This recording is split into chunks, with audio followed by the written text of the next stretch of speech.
आप सभी को नमस्ते। तो आज हम पेज नंबर 11 पारिक गाइड का या पारिक बुक जो है गोविंद पारिक की बुक उसका जो है पेज नंबर 10 तक हो गया था। जिन्होंने नहीं देखा है वो इसकी प्लेलिस्ट जाके चैनल से देख सकते हैं, ठीक है। और जो है आज हम पेज नंबर 11 जो है चालू कर रहे हैं। तो चलिए देखते हैं कौन कौन से इसमें टॉपिक्स हैं। सबसे पहला है ओष्ठ रोग, ठीक है। तो ओष्ठ रोग जो है सबसे पहला बताया गया है, जिसमें कि ओष्ठ रोग अगर बात करें तो सुश्रुत में हमें कहाँ देखने को मिलता है, तो सुश्रुत निदान जो है 8 में आपको सुश्रुत निदान 16 में जो है ये आपको देखने को मिलता है, ठीक है। तो सुश्रुत निदान 16 में आप जब जाएंगे तो वहाँ पे आपको उस चैप्टर में देखने को मिलेगा। सुश्रुत जो है वो 8 बताते हैं, ठीक है। और जो वाग्भट हैं वो 11 नाम बताते हैं इसमें।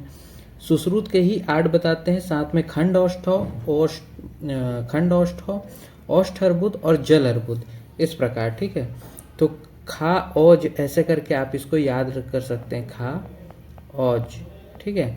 बाकी जो 8 नाम है वो कौन कौन से हैं, सबसे पहला है, सब सिंपल है, वातज पित्तज कफज, इसके साथ ही सन्निपातज और रक्तज, ये 5 तो आपको याद हो जाते हैं। साथ में जो याद होना है वो है मांसज, मेदोज और यहाँ पे अभिघातज, ठीक है। इस प्रकार ये टोटल 8 हो जाते हैं। तो यहाँ पे आपको याद रखना है माँ में आ, ठीक है।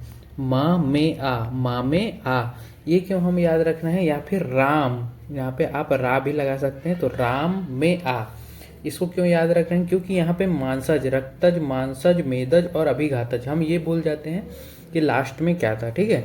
तो इसके लिए आपको माँ में आ या फिर राम में आ, ठीक है, रमा में आ, ऐसा करके आपको याद रखना है, ठीक। इसके बाद हम आगे बढ़ते हैं। तो चलिए आगे चलते हैं। आगे जब हम देखते हैं तो आगे है गर्वणी को जवागु देने का जो विधान बताया गया है वो क्या क्या बताया गया है। तो जैसे कि जो चरक हैं 4 चरक, उन्होंने 8वें मास में देने का विधान बताया, लेकिन जो सुश्रुत है उन्होंने 6वें मास में देने का विधान बताया। अगर हम 8वें मास की बात करें तो चरक जो बोलते हैं वो बोलते हैं कि क्षीर प्लस यवागु दीजिए, ठीक है। और जो सुश्रुत हैं वो बोलते हैं कि आप यवागु भी दे सकते हैं, ठीक है। इसी के साथ एक घृत पान का भी उन्होंने वर्णन किया है, लेकिन यहाँ पे आप याद रखेंगे कि यवागु देना चाहिए, ठीक है। जैसे कि चरक ने बताया कि क्षीर प्लस यवागु, ठीक है। तो ऐसे करके आप याद रखेंगे। इसके बाद है जो सुश्रुत हैं उन्होंने अष्टम मास में स्थापन बस्ती, मतलब बस्ती देने की जो विधि या विधान बताया है उसमें स्थापन और अनुवासन बस्ती देने के लिए बताया। लेकिन जो चरक है उन्होंने 9वें मास में सिर्फ अनुवासन बस्ती देने का बताया है, ठीक है, विधान। तो इसमें आपको याद रखना है कि किन्होंने स्थापन भी देने का बताया है, तो वो है सुश्रुत। यहाँ पे मोस्ट इंपॉर्टेंट जो है वो सुश्रुत का है, ठीक है। इसके बाद आता है प्रसूतागार में जो स्त्रियां होती हैं उनकी कितनी संख्या होनी चाहिए, ठीक है, उसको कहा जाता है परिचर्या हेतु, ठीक है। तो प्रसूतागार जो होता है उसमें कितनी स्त्रियां होनी चाहिए उस प्रसूता के लिए। तो जो सुश्रुत हैं वो बोलते हैं कि 4 स्त्रियां होनी चाहिए, जबकि जो चरक हैं वो बोलते हैं कि अनेकों स्त्रियां, मतलब जितनी हो जाए उतनी अच्छी, ठीक है। तो वो 4 स्त्रियां किन किन को बोलते हैं कि कौन कौन सी स्त्रियां इनमें होनी चाहिए, तो वो बोलते हैं जो निषक है, ठीक है, वो होनी चाहिए, जो वृद्ध है वो होनी चाहिए, ठीक है, जो वृद्ध है वो होनी चाहिए, जो प्रजनन कुशल है, प्रजनन कुशल, ठीक है, प्रजनन कुशल, और जो है जो नख कर्तित, इसका मतलब है जिनके नेल्स ना हो, ठीक है, जो नेल्स काट के रखे हो वो जो होती हैं उनकी बात करी जा रही है, ठीक है। तो जो निषक हो, वृद्ध हो, प्रजनन कुशल हो और नख कर्तित हो, ऐसी स्त्रियां, जो 4 स्त्रियों को किसने माना है, सुश्रुत ने माना है, ठीक है। इसके बाद आता है विष का वर्णन, ठीक है। तो विष का वर्णन किसने किया है, चरक ने किया है, कहाँ पे, 23वें अध्याय में। जबकि जो सुश्रुत हैं उन्होंने कहा किया है अपने कल्प स्थान में, उन्होंने सिर्फ विष का ही वर्णन किया। भाव प्रकाश जो है वो चिकित्सा स्थान में, और जो काश्यप है वो सर्प विष प्रतिपादक अध्याय में, ऐसे करके उन्होंने किया है, ठीक है।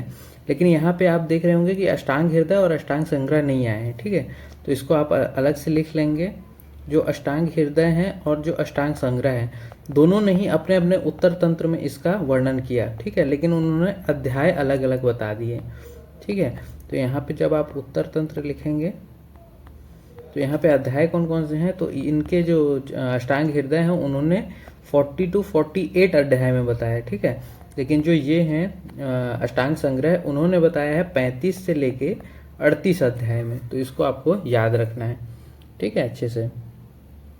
इसके बाद आता है हमारा उपविश की संख्या, की संख्या कितनी कितनी बताई है आचार्यों ने, ठीक है। तो यहाँ पे आप देखें कि जो भाव प्रकाश है उन्होंने भी 7 बताई है, ठीक है। रस रत्न रसेंद्र सार संग्रह, ठीक है, रसेंद्र सार संग्रह जो है उन्होंने भी जो है 7 बताया है। साथ में जो योग रत्नाकर उन्होंने भी 7 बताया है, और जो सारंगधर है इन्होंने भी 7 बताया है। तो इसको आप सही कर लेंगे, ठीक है। उसके बाद आते हैं स्वर के भेद। अगर स्वर के भेद की बात करें तो जो चरक हैं वो 6 बताते हैं, और जो सुश्रुत हैं उन्होंने भी 6 ही बताया है, ठीक है। तो 6 में लेकिन अलग क्या है, तो देखिए जो चरक हैं वो बताते हैं कि वातज, पित्तज, कफज, इसके साथ ही सन्निपातज, रक्तज और मेदुज। लेकिन जो सुश्रुत हैं उनके साथ जो माधव हैं और उन्हीं के साथ जो सारंगधर हैं, ठीक है, ये सब क्या करते हैं, जो सारंगधर हैं ये तीनों क्या मानते हैं कि रक्तज की जगह ये क्षयज मानते हैं, ठीक है। तो इसको आपको अच्छे से याद रखना है कि कौन तीनों क्या मान रहे हैं। तो यहाँ पे सारंगधर, माधव और जो सुश्रुत हैं वो 6 मानते हैं, ठीक है। इसके बाद आता है आरोचक के भेद, ठीक। अब आरोचक जो है उसको भक्त उपघात भी कहा गया है, ठीक है। तो चरक जो है वो इसका 5 भेद मानते हैं, ठीक है, वातज, पित्तज, श्लेष्मज, सन्निपातज और मानसिक, ठीक है। लेकिन जो सुश्रुत हैं, सुश्रुत भी 5 ही भेद को बताते हैं, लेकिन उनके 5 भेद कौन कौन से हैं, ठीक है। तो 5 भेद जो कि 4 तो सेम है, कौन कौन से 4 सेम है, तो वातज, पित्तज, श्लेष्मज और सन्निपातज, लेकिन प्लस एक कौन सा बताते हैं, तो वो एक चित्त विपर्यय करके बताते हैं। क्या बताते हैं, चित्त विपर्यय। तो ये आपको याद रखना है, चित्त विपर्यय जो कि पर्यायवाची है, ठीक है, मानसिक का पर्यायवाची है, उसको बताते हैं, ठीक है। तो इसको आपको अच्छे से याद रखना है। उसके बाद आते हैं 2 हृदय अवस्था, ठीक है। इसका मतलब क्या होता है, तो इसका मतलब होता है कि जब गर्भ, ठीक है, गर्भ में जीव आत्मा, अगर हम बात करें कि 2 हृदय अवस्था क्या होती है, तो गर्भ में जीव आत्मा आने पर 2 हृदय की संज्ञा दी जाती है, ठीक है। गर्भ में जीव आत्मा आने पर 2 हृदय की संज्ञा दी जाती है। यहाँ पे आप देखेंगे कि काश्यप और जो चरक है इन दोनों ने ही तृतीय मास को माना है, ठीक है, दोनों ने ही तृतीय मास को माना है। जबकि सुश्रुत 1 महीने आगे उन्होंने चतुर्थ मास को मान लिया है, ठीक है।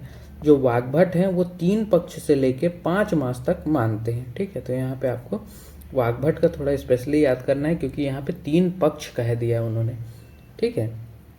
इसके बाद हम बात करते हैं किसकी, तो गर्भनाल छेदन की, ठीक है। गर्भनाल छेदन की अगर बात करें तो यहाँ पे इन्होंने बताया कि अर्धधार नामक शस्त्र से ही करना चाहिए, ठीक है। इसके बाद जो है चरक और सुश्रुत दोनों ने ही 8 अंगुल माना है, लेकिन चरक ने ही इसका कहाँ वर्णन किया है, तो चरक शरीर में, चरक शारीर 8 में आप जब इस पढ़ेंगे तो आपको मिलेगा गर्भनाल छेदन का, ठीक है। तो इन्होंने क्या बताया कि 8 अंगुल छोड़कर क्या करना है, गर्भनाल का छेदन करना है, नाल का छेदन करना है। लेकिन जो वाग्भट है वो बोलते हैं कि 4 अंगुल ही छोड़कर आप छेदन कर सकते हैं, ठीक है। इसके बाद जो है नेक्स्ट आता है वो है अन्नप्राशन, ठीक है। तो अन्नप्राशन में ये क्या बताते हैं, तो अन्नप्राशन में जो है जो वाग्भट है उन्होंने षष्टम मास कह दिया है, ठीक है, मतलब 6वां मास, ठीक है। और जो काश्यप हैं वो 10वां मास कहते हैं। इसके साथ ही अगर हम सुश्रुत की बात करें तो सुश्रुत भी कितना मास बताते हैं, वो भी कहते हैं कि 6वें मास या माह हमें अन्नप्राशन करवाना चाहिए। लेकिन जो काश्यप हैं, ठीक है, काश्यप ने एक और नया इसमें ऐड किया है, नया क्या ऐड किया है कि फल प्राशन उन्होंने बताया है। कब बताया फल प्राशन, तो उन्होंने बोला 6वें मास में फल प्राशन करवाना चाहिए, ठीक है। तो काश्यप जो है वो 10वें मास में क्या बताते हैं, अन्नप्राशन, लेकिन 6वें मास में क्या बता रहे हैं, फल प्राशन। तो इसको आपको स्पेशली याद रखना है, ठीक है।